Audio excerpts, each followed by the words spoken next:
welcome two longtime friends of mine, and they have helped me train through the last probably close to 6.5 years or so from Storm King CrossFit. I have Sean and Dawn, the best rhyming couple in the business. Sean and Dawn. Sean and Dawn. Easy to remember. Yeah, everyone gets that. So, Sean, you guys have run Storm King CrossFit for how long now? Almost 10 years. 10 years now, yeah. So Yeah.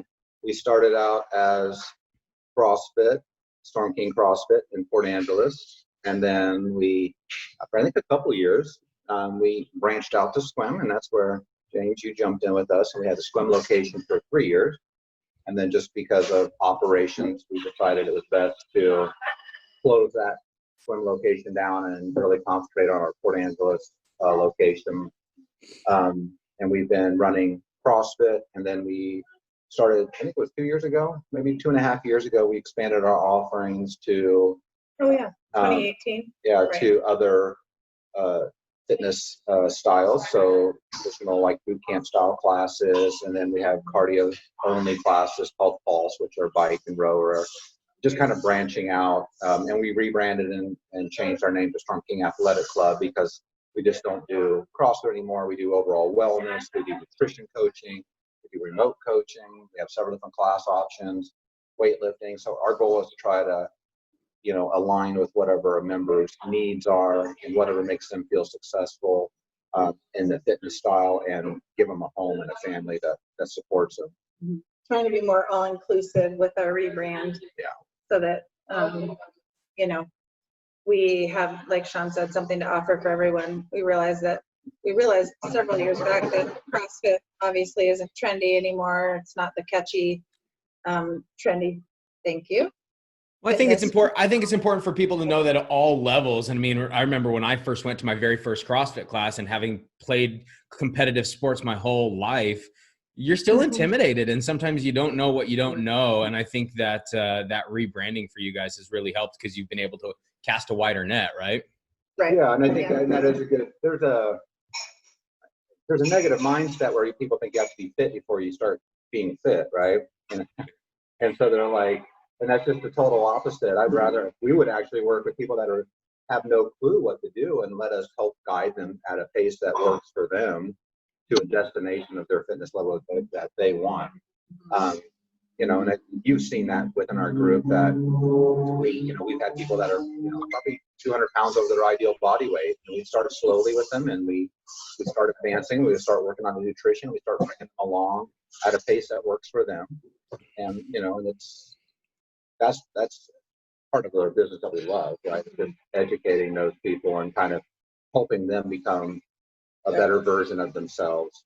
Bringing the whole package together as far as offering, nutrition counseling and all the pieces of the puzzle, not just the workouts and giving pathways for each person, more individualized, programming options for that person's needs, which every person's so different. So a lot has changed over the years as we've learned and as we've grown, and often we've had to get out of our own way and realize that maybe what we think is best for someone is not what they think is best or what they want. And so it's really learning to support people where they're at and what their goals might be. It's been a good journey. So speaking of, as you guys have grown, it doesn't look like you are sitting in the middle of a athletic club, does it? Where are you guys joining us from? We are in our cafe, the Coffee Box, which adjoins the athletic club. So if we back up about October of 2018. We were told by our landlord, Minnesota Daily News, that they wanted their building back. And that started a frantic search of what do we do now, right? There's not a whole lot of buildings in our town that meet the need for the type of programming that we do, which really has to be large and open floor spaces.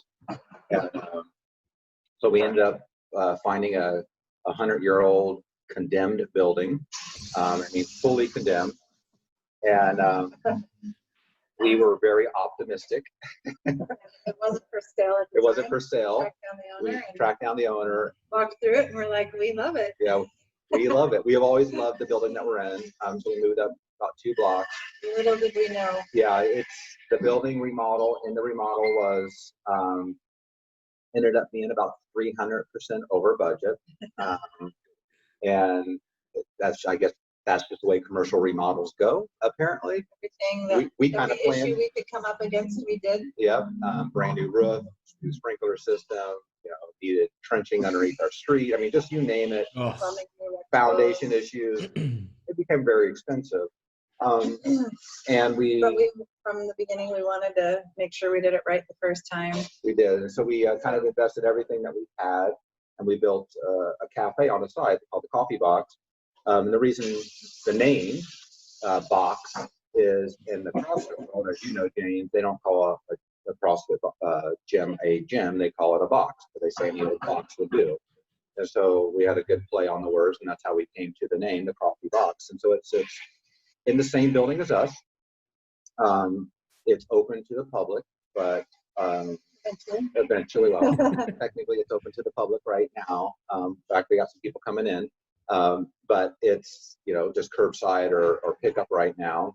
We have a beautiful view of downtown. We have a beautiful view of the water and everything. And so we're really excited to have it out there. We're really excited for our members to actually be able to take part. A place to hang out. That was kind of our original intention when we first walked this building. There was this front area up here that was separate, and so we started brainstorming, like, what would that front space be so great as? And we thought, originally, like a members only lounge, a place for our members to hang out after classes, because that's kind of organically what it turns into after every class anyway. Right.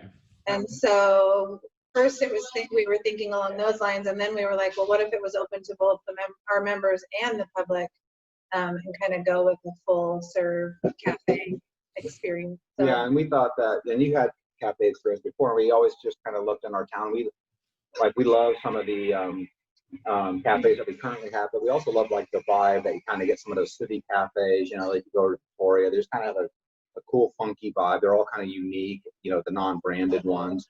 No offense to a corporation type thing, but the ones that are, obviously privately owned, and they kind of put their own private style on it. Just really. So for us, we offer a bunch of, we serve Stumptown coffee, but we also infused a lot of our coffees and stuff with healthy options. So protein smoothies, those type of things, acai bowls, all with protein. We do CBD. We sell supplementation on our shelves. We do paninis here. So we like to have this healthy option where people can come in if they want like a traditional, fitness style shake. We can do that for them. If they want a traditional style, whatever you might get in the cafe, we could do that as well. And we also do, and as we were moving into this, we're like, it'd be cool if we had like a place that people just wanted to hang out all throughout the day. So we do beer, wines, and ciders and champagnes. Right now, all that's curbside. But, eventually, our goal is to have people kind of shift from coffee in the AM to maybe having a little adult beverage at night, just enjoying the view and having a good place to hang out and just, have a conversation with a friend or so, whenever that's allowed again. Yeah, we don't have a lot of So you guys basically didn't pick, you were cornered into the worst time in human history to open a business. Yeah, However, I would love to highlight, because you guys have done something that I think is a really cool way to get your feet underneath you with your business, to practice making what you're going to make. Can you talk about how the Project Latte Love came about and what you've seen from that? Because, you guys know me, I'm a huge promoter of community. And when I saw you guys doing that, I was like, I need them on the show instantly. Yeah. So it was totally by accident, actually. It was. We actually had a person that wanted just to do a random sponsor with a business. It was actually our first Saturday that we were open, and they had said, if I buy coffee, can you deliver it to such and such department? And there ended up being like 20 plus drinks. And so we did, and we delivered them, and then we came back and we're like, that was actually so cool. Well, and during this time, everyone has different emotional swings, and as a small business owner, it's hard to feel positive. That for that 1 hour, it felt very uplifting to give something, and to be in giving back in some weird way. And seeing how excited they were to deliver or to Receive. get the free copies, and so Yeah. then we started with We came back with the here and we're like, girls. what would we call this? What if we just did this, you know? What if And we offered this on a regular basis and just threw it out there and asked for sponsors, people to sponsor a business? And then, so then we put some sort of criteria to it, and we threw it out to the community, and it took off all on its own. We haven't had to really look for any sponsors. Every day has just been filled up on its own, and we're booked out until like the third week in May. Yeah, originally we were just doing single bookings, and now we're like starting to add double bookings, just because we're like, and then we highlight that business, whoever's getting in. Dawn Weave being her, she does all that work. Social media posts and they do a post, yeah. And she, you know, organizes whether it's the delivery or not. And so the way it works is a sponsor, you know, either they know a business they want to, or they just say, I want to be a sponsor type thing. And we might outline and like, here's some business that have been suggested for the partners, right? And then they kind of set a budget for themselves. And then we kind of say, okay, with that budget, that many people, we can do X, you know, type of thing. We can do this kind of combination. And so, like, you know, we do hot and cold, and the acai bowls are actually really popular to go out the door. Sometimes the sponsor will just leave it open-ended up to us, and so we'll just make like an assortment of things, and then they can kind of pick and choose what they want to try. And sometimes they'll get a coffee and a blended drink and whatnot. So, yeah, it's always it's really typically easier to, if they allow us to just, because if you start saying I want extra hot and this, all that stuff, it kind of makes it kind of hard on the delivery. When you got like 30 of them going out the door, you know. But so we try to do an assortment, and it's been really, it's actually really fun to see, and it's actually one of the bright spots of my day. Every day, to just kind of see, you know, what's happening, and just watch something go out the door. What are the different businesses that have been, what are the different businesses that people have sponsored? I know I've seen all the different, like Frontline, it's been to like OMC, the fire departments. Can you talk about some of the kind of how it originated at least? We've had, I'm going to miss some here, right? But we've had, of course. We've had like Les Schwab, UPS, the animal, North Olympic Animal Shelter? Olympic Peninsula Humane Society. Humane Society. We had Safeway, Evergreen Meats. Safeway East, a lot of OMC departments. A lot of departments at the county. The fire department, a lot of departments at the county. The Peninsula Communications, which are 911 dispatch, they've been had coffee a couple times. We've had Port Angeles Police Department, county sheriff, county jail, and I'm just thinking through all this. Just a big North Olympic Healthcare. Known was sponsored this week.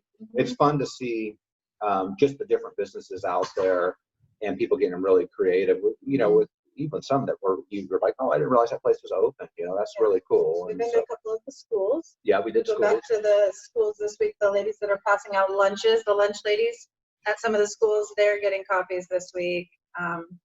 Clallam Transit is coming up, I think, next week. We've been to Airport Garden Center. Oh yeah, Airport, yeah. Okay. So yeah, all over town. I think that's one thing I've found that's really interesting is whenever you see the news, if you actually tune into that, you see everyone's focusing on frontline health workers, like how essential workers, everyone instantly goes to, of course, doctors, hospitals, fire department, and police. But then you think about all these other things like Les Schwab, for example.